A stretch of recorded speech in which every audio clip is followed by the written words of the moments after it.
Para nós entendermos um pouco que o nosso cristianismo, a nossa fé cristã, ela pode ser muito mais religiosa do que a gente às vezes imagina. E toda essa religiosidade, ela leva a uma orfandade. A orfandade é não ter pai, vamos dizer, é uma servidão de coração, mas não é um servir a partir de um coração de filho, como Jesus fazia, mas é mais de um escravo. Gálatas 1:6 é um texto que eu uso muito, e que talvez alguns de vocês conheçam. Quando Paulo escreve para Gálatas, né, que é um livro, assim, que para mim foi, e tem sido um livro que tem me acompanhado há muito tempo, porque eu lembro lá por 2006, 2007, eu tive um momento de bastante questionamento, onde eu fiz algumas perguntas. Nós estávamos andando já numa jornada de coração paterno e de filiação desde 2004, de uma forma muito mais forte.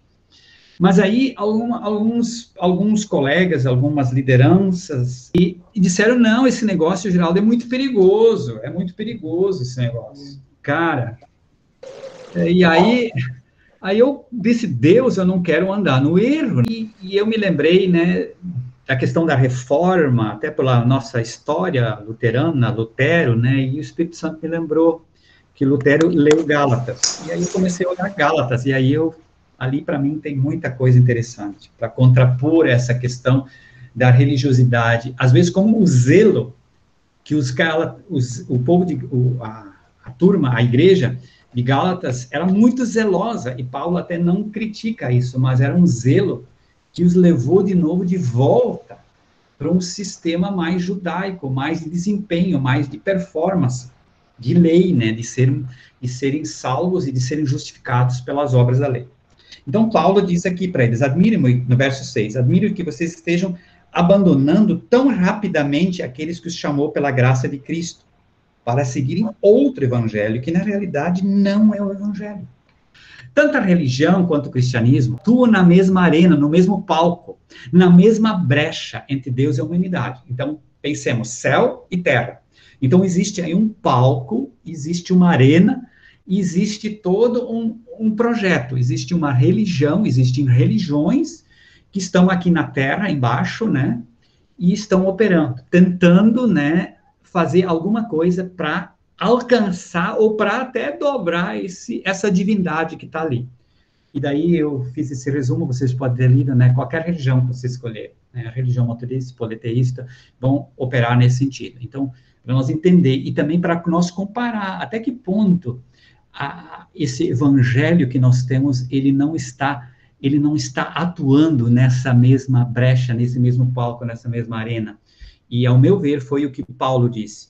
Vocês estão voltando aos princípios elementares do universo. Ou seja, princípios elementares do universo é uma forma pagã, religiosa, de ver e de lidar com as divindades. E, de certa forma, o Antigo Testamento, a visão de Deus do Antigo Testamento foi uma invasão para dentro desse sistema, de um trabalho muito de baixo para cima, mas já apontando para uma outra direção.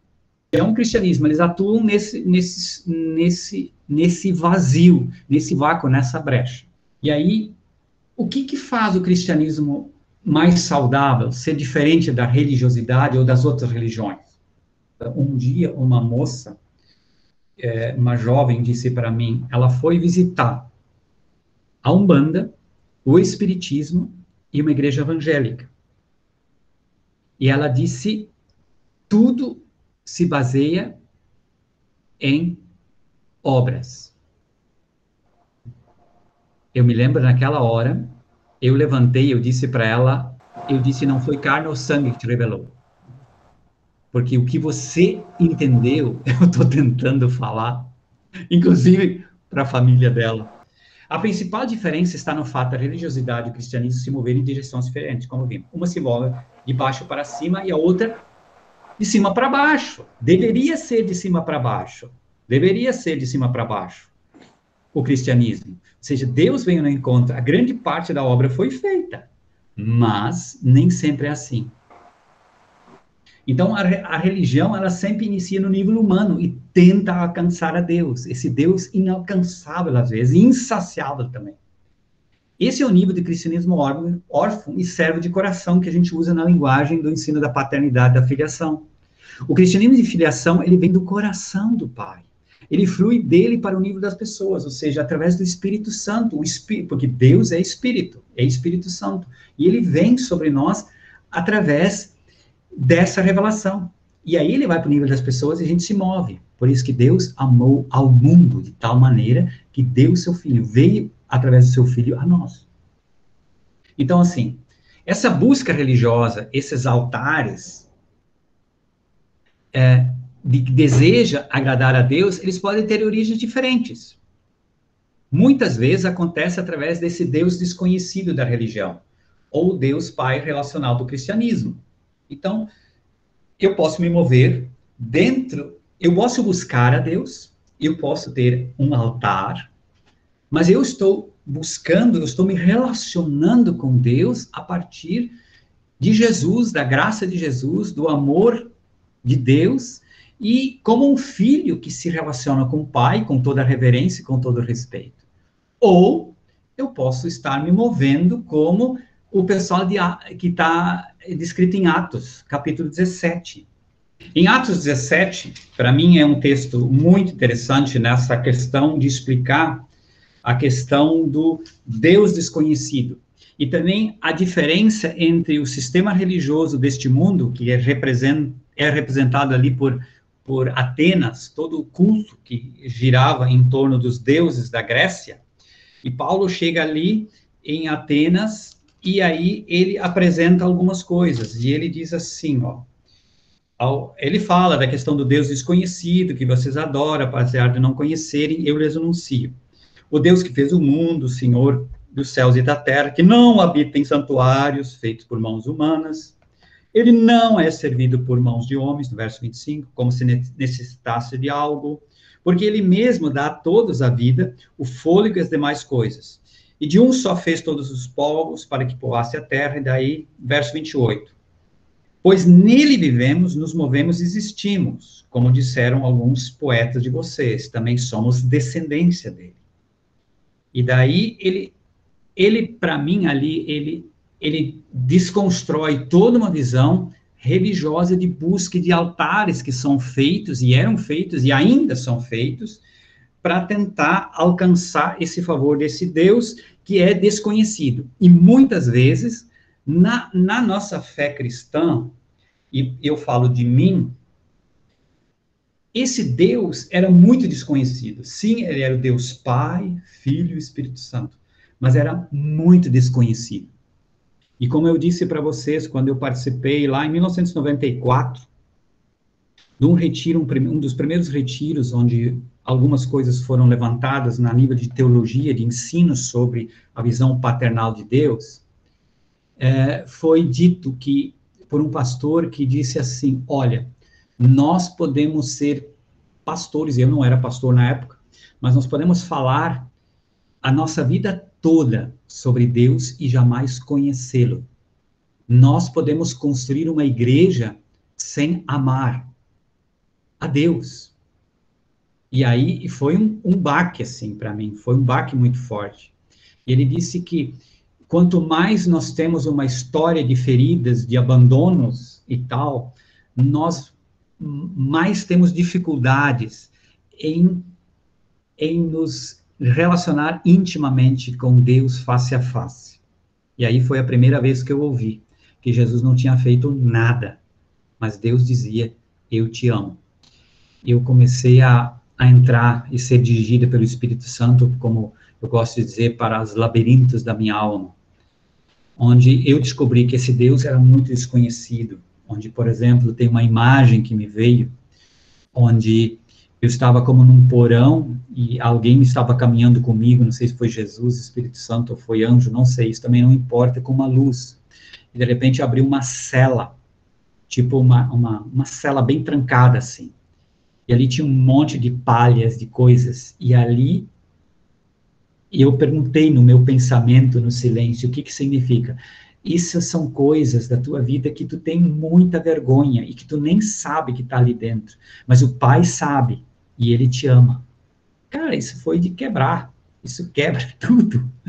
Ele te ama, daí me dei conta, claro, Deus sabe todas as coisas, não posso fugir dele, nem para um lugar mais alto, no cosmos, nem nas profundezas do mar, que é um outro universo, que eu poderia tentar fugir, eu não posso, Salmo 139 diz.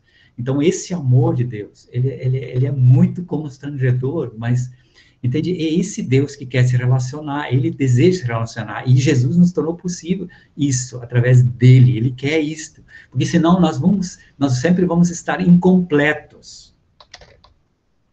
Porque esse Deus desconhecido, quanto mais ele for desconhecido e precisa ser agradado, ou apaziguado, ou dobrado, né?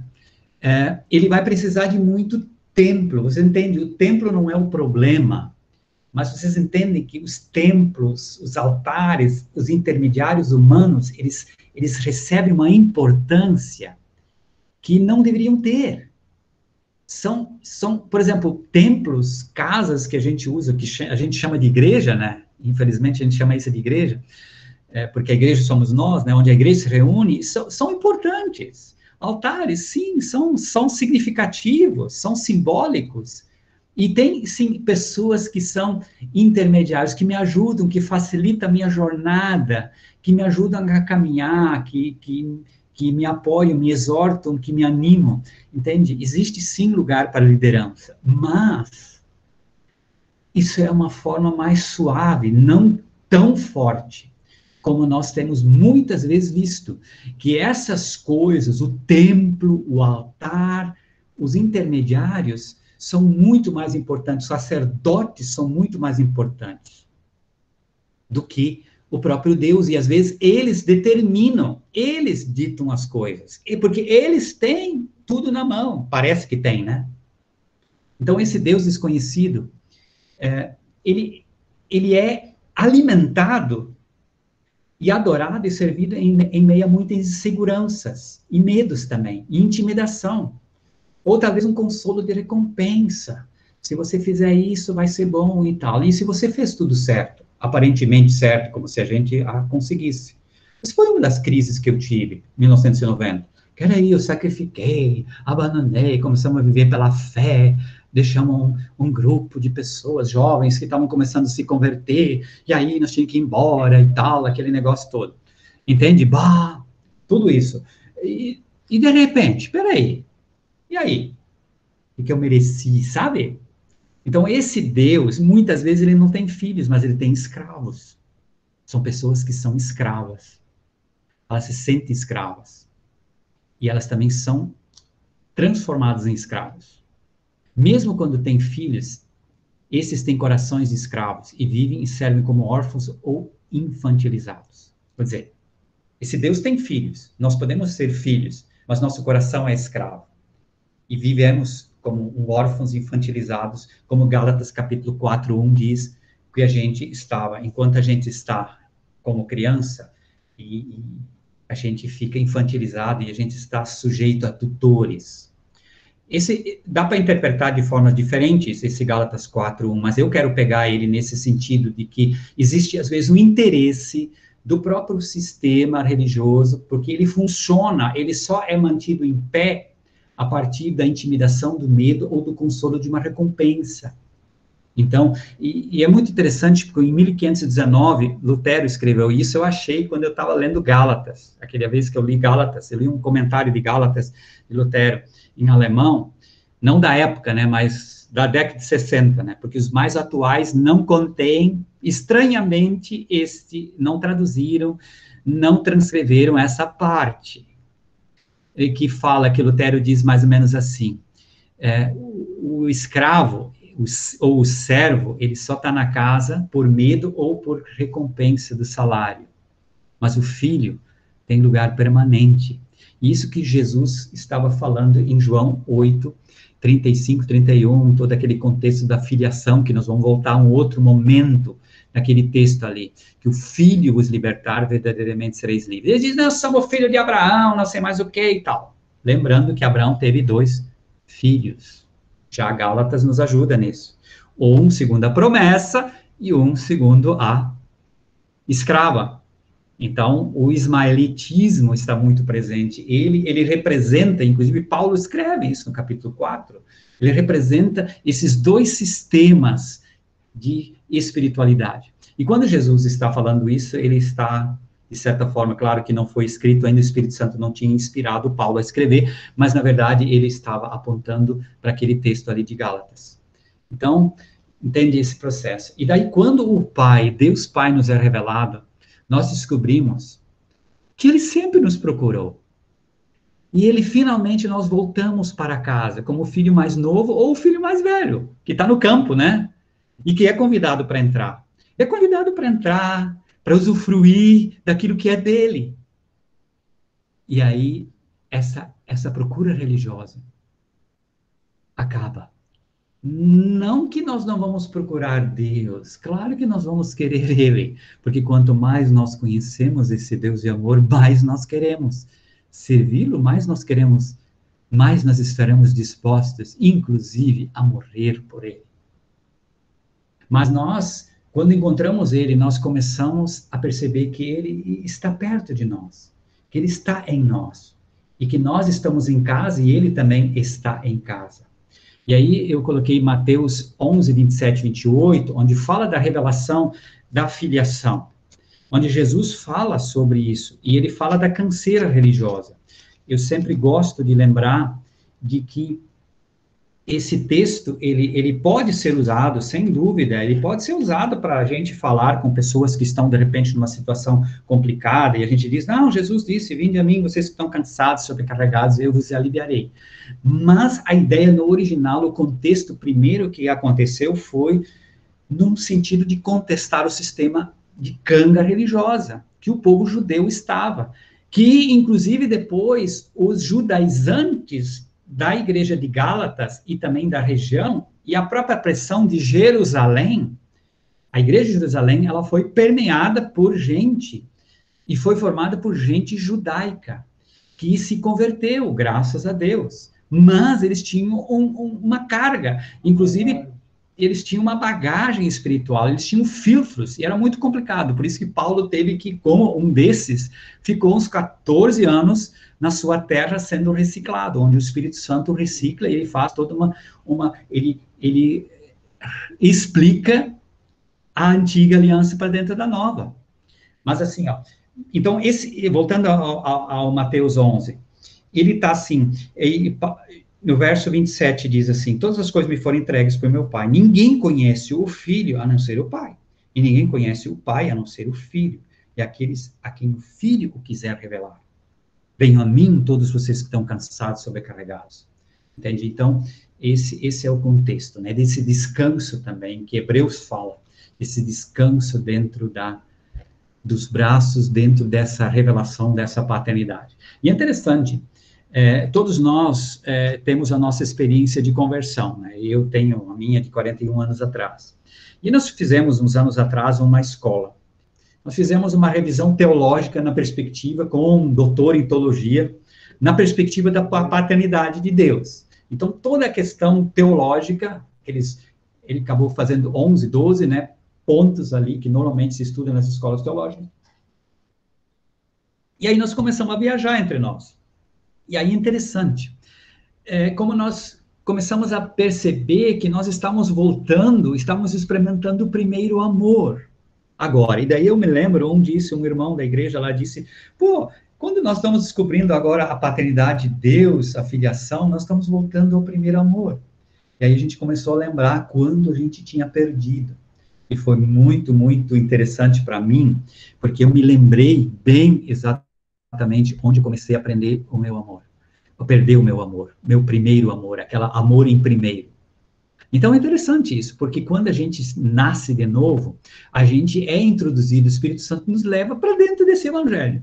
E eu tenho uma experiência de uma pessoa da igreja, ela esteve 20 anos dentro de um sistema, e ela resolveu ir para um culto, e coincidentemente, que você sabe, muitos não acreditam nisso, não foi coincidência, eu estava pregando sobre João 14, essa história da casa. E quando terminei, essa pessoa veio para mim e disse, Geraldo, você me explicou 20 anos de evangelho, porque foi esse Deus que eu conheci, porque eu era ateia, eu tive uma crise muito grande, 20 anos antes, né, naquela época, e eu tinha ouvido, meu pai era católico, mas ele me contava histórias bíblicas, e eu disse, Deus, se tu existe, eu estou numa pior, esse Deus existe, que o meu pai contava história e preciso de ti, e Deus veio, e ela disse, eu me converti, agora preciso procurar a igreja, então ela foi procurar a igreja, tá? Então ela estava assim, e a semana passada ela escreveu no nosso grupo, no momento em que eu estava pela segunda vez me tornando ateia, eu conheci este evangelho.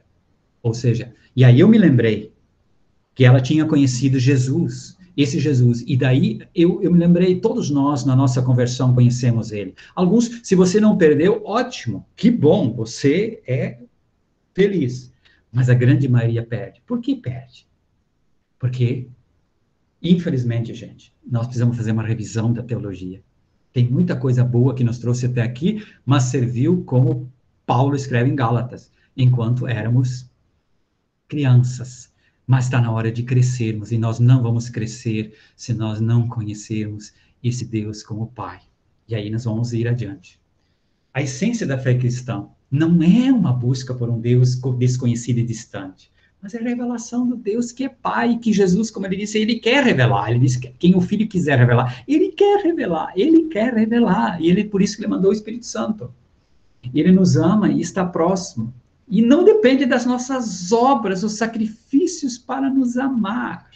Ele nos ama e nós amamos ele. E por nós amarmos, nós vamos fazer as obras dele. E nós vamos sacrificar por ele. Nós vamos até morrer por ele se precisamos.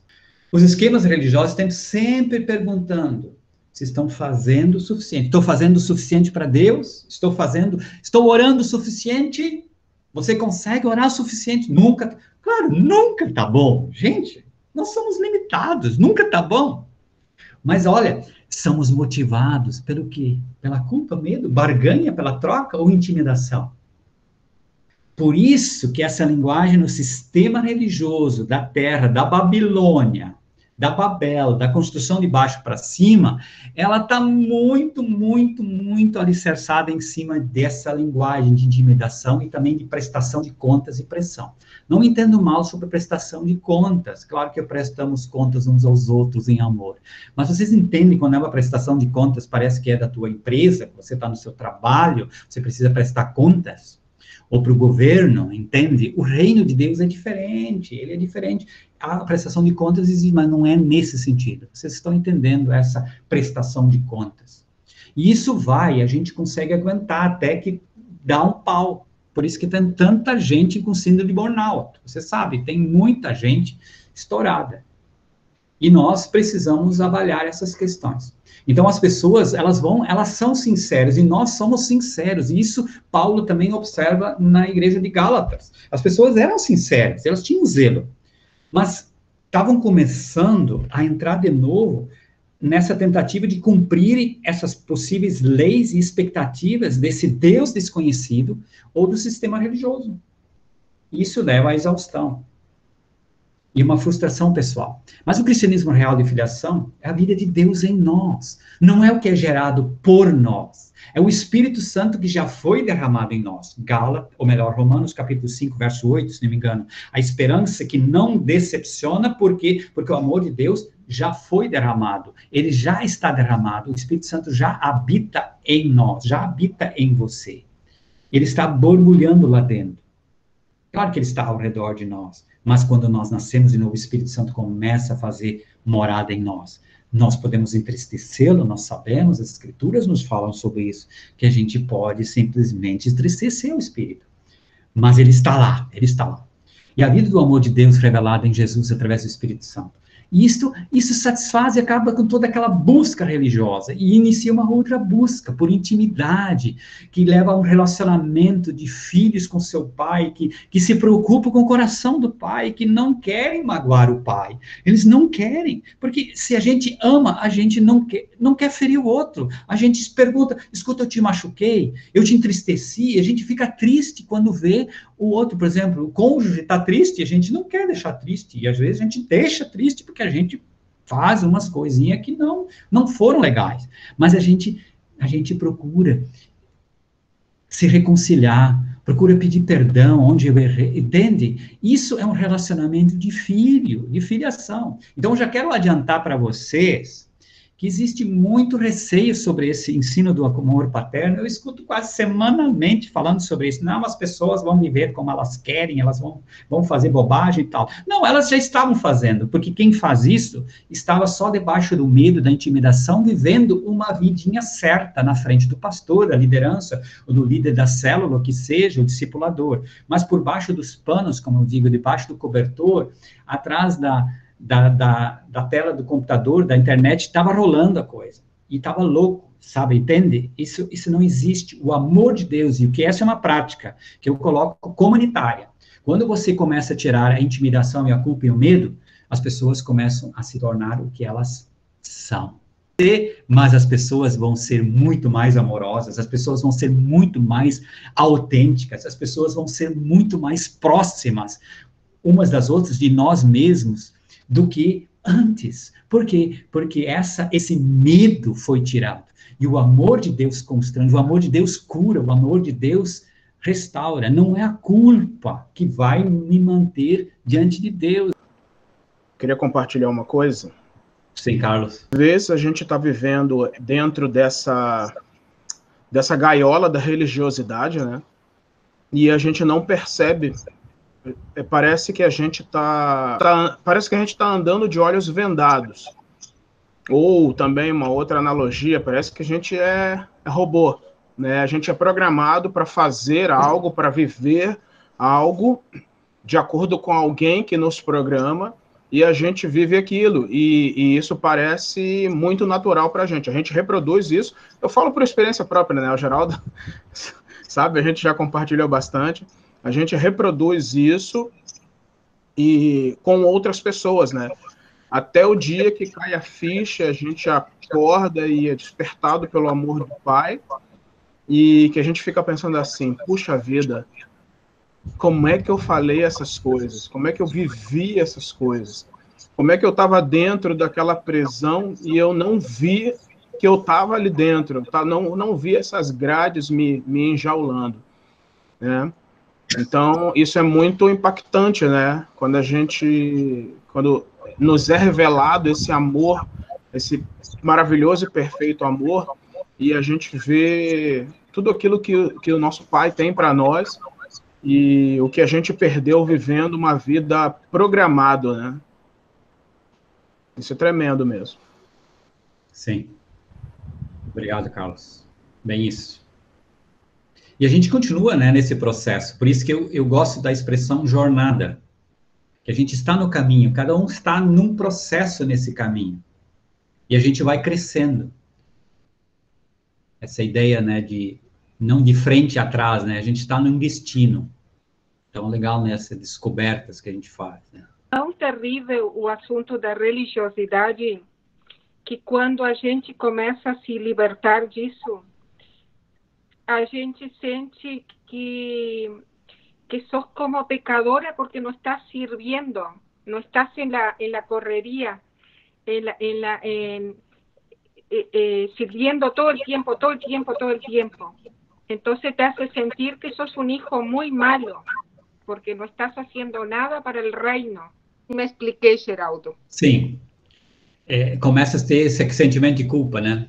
Quando começa a sair desse negócio, começa a dizer, peraí, eu preciso dar uma olhada, eu preciso dar uma parada. Vocês entenderam? Daí se sente culpado, porque não está fazendo. Pai amado, nós te agradecemos pelo teu amor por nós. Nós reconhecemos a nossa limitação. E também, Pai, tudo aquilo que eu falei hoje à noite, eu quero dar liberdade a cada um digerir e cada um fazer a sua leitura. E também, tudo aquilo que foi teu, que isso permaneça, isso frutifique, floresça e frutifique. Mas aquilo que não foi teu, que foi palha, que realmente seja queimado pelo fogo da tua presença, que é purificadora também. Em nome de Jesus. Amém.